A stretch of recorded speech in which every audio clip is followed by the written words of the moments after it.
Caríssimos irmãos, irmãs, muita paz a todos. Nós, neste próximo domingo, estaremos celebrando a solenidade de Todos os Santos. Ela, dia oficial no calendário da igreja, é dia 1º de novembro, mas que isso para que possa ser celebrado com toda a solenidade, aqui no Brasil é transferido para este 1º domingo de novembro. E o que nós celebramos, o que nós contemplamos nesta solenidade de Todos os Santos? Uma vocação, a vocação universal à santidade. Deus nos escolheu em Cristo para sermos santos e imaculados diante dele, para sermos o louvor da sua glória. E isso não é mérito nosso, né? No sentido de que nós tenhamos feito algo para merecermos este chamado.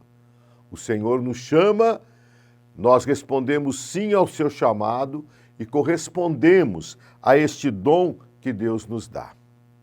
Há uns anos atrás, o Papa Francisco publicou uma exortação apostólica, né? Eu posso dizer com um tema quase que inédito nos últimos anos na vida da igreja, sobre a santidade. Gaudete et exultate, né? Alegrai-vos e exultai, que são exatamente palavras tiradas do Evangelho de Mateus, que é o Evangelho desse domingo, sobre as bem-aventuranças. Entre as ideias, entre as reflexões do Papa Francisco, o Papa diz duas coisas importantes, dentre tantas, evidentemente, que nos fazem pensar na nossa resposta a esse chamado à santidade. O Papa diz que existe no nosso tempo, ou existem dois inimigos da santidade: o neognosticismo e o neopelagianismo. O gnosticismo, na antiguidade, é uma corrente com elementos cristãos e também elementos filosóficos e de outras religiões também, que dizia que a perfeição do homem, o homem espiritual verdadeiramente, ele chega a isso quando ele se aprofunda no conhecimento. Então, depende daquilo que eu sei, daquilo que eu conquisto, né? Ou seja, ao invés de ser um cristocêntrico, esta espiritualidade, ao invés de ser cristocêntrica, ela é antropocêntrica, quer dizer, é o ser humano com a sua capacidade racional, que às vezes se esquece que é dada por Deus, que está no centro de todas as coisas. E isso, se a gente pode pensar, tem tantas consequências no nosso mundo, né? Do ser humano que tem a sua inteligência capaz e ele então vai dominando a natureza, vai traçando os caminhos e os projetos sem olhar para Deus, sem ter conhecimento de Deus. O outro inimigo da santidade, diz o Papa Francisco, é o neopelagianismo. Pelágio, alguém também da antiguidade da igreja antiga, que dizia que o homem não necessita totalmente da graça de Deus para ser salvo, para ser santo, que a graça de Deus é apenas um auxílio. O neopelagianismo que nós vivemos hoje, dentro da igreja, às vezes infelizmente, e por aí, é que o homem não precisa de Deus para salvar-se. Ou seja, confia nas suas próprias forças. O homem é salvo não pela fé, mas pelas obras, por aquilo que ele faz, por aquilo que ele realiza, e que precisa de uma ajudinha de Deus. Então, nós vivemos muitas vezes no contexto de uma religiosidade, né, onde eu não busco o projeto de Deus, mas eu quero que Deus me ajude no meu projeto, porque o meu projeto também é salvífico. Assim, cada ser humano tem o seu projeto salvífico. Mas Eu quero refletir com vocês, aliás, proclamar para vocês alguns textos da Gaudete et Exsultate que nos ajudam a entender a santidade como um dom de Deus, como algo que Deus é aquele que vem ao nosso encontro e nos chama. Ser santo é viver no mistério de Cristo, diz o Papa.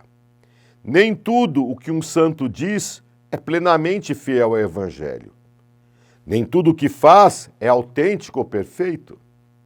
O que devemos contemplar é o conjunto da sua vida, o seu caminho inteiro de santificação, aquela figura que reflete algo de Jesus Cristo e que se sobressai quando se consegue compor o sentido da totalidade da pessoa.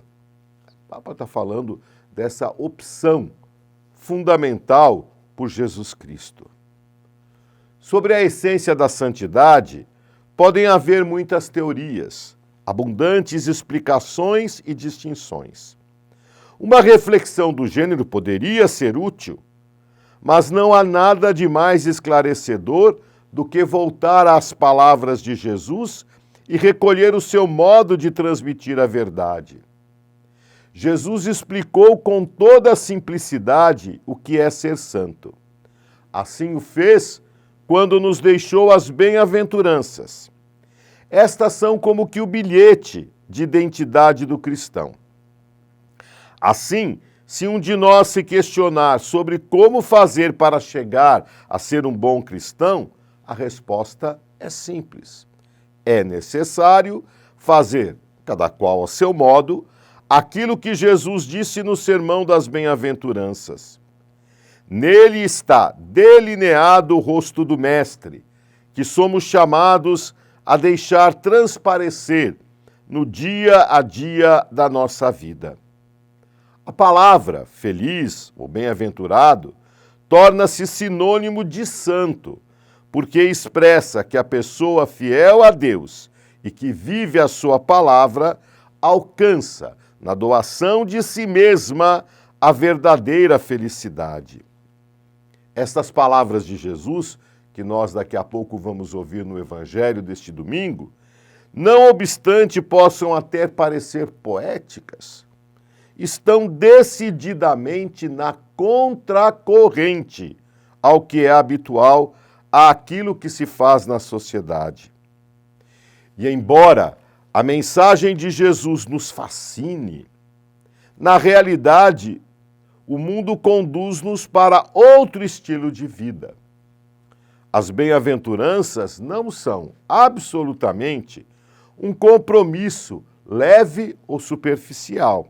Pelo contrário, só as podemos viver se o Espírito Santo nos permear com toda a sua força e nos libertar da fraqueza do egoísmo, da preguiça e do orgulho. Vamos ouvir o Evangelho deste domingo. Naquele tempo, vendo Jesus as multidões, subiu ao monte e sentou-se. Os discípulos aproximaram-se e Jesus começou a ensiná-los. Bem-aventurados os pobres em espírito, porque deles é o reino dos céus. Bem-aventurados os aflitos, porque serão consolados. Bem-aventurados os mansos, porque possuirão a terra. Bem-aventurados os que têm fome e sede de justiça, porque serão saciados.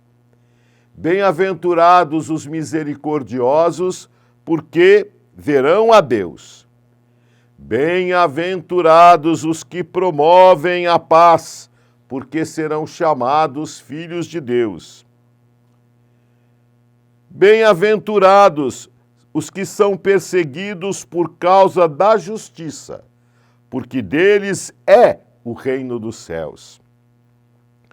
Bem-aventurados sois vós, quando vos injuriarem e perseguirem, e mentindo disserem todo tipo de mal contra vós por causa de mim. alegrai-vos e exultai, porque será grande a vossa recompensa nos céus. 3 coisas importantes para dizer sobre esse evangelho. Primeira, o evangelista São Mateus, que abre o Sermão da Montanha com esse discurso das bem-aventuranças, coloca Jesus sentado no alto do monte. Este estar sentado numa cátedra e ensinar nos lembra a lei de Moisés, os 10 mandamentos. Jesus, então, é o novo Moisés. É aquele que leva a lei à perfeição, porque a perfeição da lei é o amor. O segundo pensamento importante é que as bem-aventuranças no seu total, né, não o final, mas o miolo delas, começa com o verbo no presente. Bem-aventurados os pobres em espírito, porque deles é o reino dos céus. E último, bem-aventurados que são perseguidos por causa da justiça, porque deles é o reino dos céus. Ou seja, o reino dos céus não é simplesmente o futuro, mas é o presente, na maneira que nós vivemos conforme o projeto de Deus. Isto é ser cristão, isto é ser santo. Terceiro ponto, existe uma plenitude do reino. Os que são perseguidos por causa da justiça, deles é o reino dos céus. Quando vos perseguirem, vos odiarem e disserem coisas contra vós por causa de mim, Jesus diz, alegrai-vos e exultai, porque será grande no céu a vossa recompensa. A conclusão do reino, tudo será pleno. Como o miolo, outro das bem-aventuranças, né, aquilo que está na moldura do é vosso reino dos céus, está tudo no futuro. Serão consolados, possuirão a terra, alcançarão misericórdia e assim por diante. Porque será pleno. Mas a santidade é para ser vivida no hoje e na existência da nossa história. Concluo essa reflexão com o número 66 da Gaudete et Exsultate. Alegrai-vos, voltemos a escutar Jesus com todo o amor e respeito que o Mestre merece. Permitamos-lhe que nos fustigue com as suas palavras, que nos desafie, que nos chame a uma mudança real de vida. Caso contrário, a santidade não passará de palavras. Caríssimos irmãos, a paz esteja com todos vocês e até o nosso próximo encontro.